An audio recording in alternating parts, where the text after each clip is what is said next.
நம்ம காஞ்சிபுரத்துல பேசும்போது நம்மளுடைய விஷன் என்னன்னு சொன்னோம். இப்ப அதனுடைய கண்டினியூஷனா சில விஷயங்கள் இங்க நான் சொல்லணும்னு ஆசைப்படுறேன். இப்பவும் சொல்றேன், உறுதியா சொல்றேன், சத்தியமா சொல்றேன். பெண்கள், பெண் குழந்தைகள், ஆண் குழந்தைகள் பாதுகாப்பு நம்ம ஆட்சியில நம்பர் 1 இருக்கும்.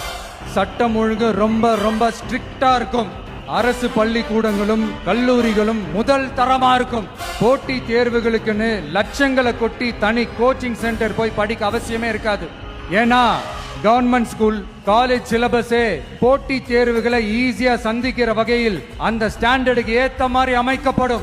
உயர்நிலை பள்ளி பாடத்திட்டங்களிலேயே அடிப்படை அரசியல் சாசன சட்டம் சேர்க்கப்படும். மாநில மற்றும் ஒன்றிய அரசு அலுவலகங்கள், வங்கிகளின் செயல்பாடுகள் மற்றும் அவற்றை அணுகும் முறை குறித்து மாணவர்களுக்கு தெளிவான புரிதலை ஏற்படுத்தும் வகையில் தேர்வுகள் அற்ற செயல்முறை பாடமாக கற்பிக்கப்படும். இந்தியா முழுக்க உள்ள ஒன்றிய அரசு சார்ந்த கல்வி நிலையங்கள் மற்றும் அதன் சேர்க்கை அட்மிஷன் குறித்து புரிதலும் தெளிவும் மாணவர்களுக்கு உருவாக்கப்படும். அனைத்து அரசு பள்ளிகளிலும் பெண் குழந்தைகளுக்கு சுத்தமான, சுகாதாரமான மற்றும் தரமான கதவுகள் பொருத்தப்பட்ட ரெஸ்ட் ரூம்கள் அமைப்பது உறுதி செய்யப்படும். போதைப் பொருட்கள் இல்லாத தமிழகம் உருவாக்கப்படும். மாவட்ட கலெக்டர்கள் மற்றும் எஸ்பிக்களில் சரி பாதி பெண்களாக இருக்கும்படி செய்வோம்.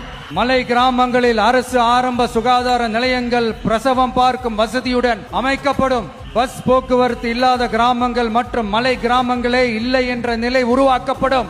ஏற்கனவே அமைப்பு சாரா தொழிலாளர்கள் அமைப்பு இருந்தாலும் ஆட்டோ, டாக்ஸி மற்றும் லாரி டிரைவர்களுக்கென அவர்களின் நலன்களுக்காகவும் குடும்ப நலன்களுக்காகவும் தனியாக நல வாரியம் அமைக்கப்படும். தென் தமிழகம் உட்பட தமிழகத்தின் தேவையான பகுதிகளில் தொழிற்சாலைகள் அமைக்கவும் தொழில் வளம் பெருக்கவும் தனி கவனம் செலுத்தப்படும். விவசாயிகள், மீனவர்கள் மற்றும் நெசவாளர்களின் கருத்துக்களை அறிந்து அவர்களுக்கான திட்டங்கள் காலத்தின் தேவைக்கேற்ப உருவாக்கப்படும்.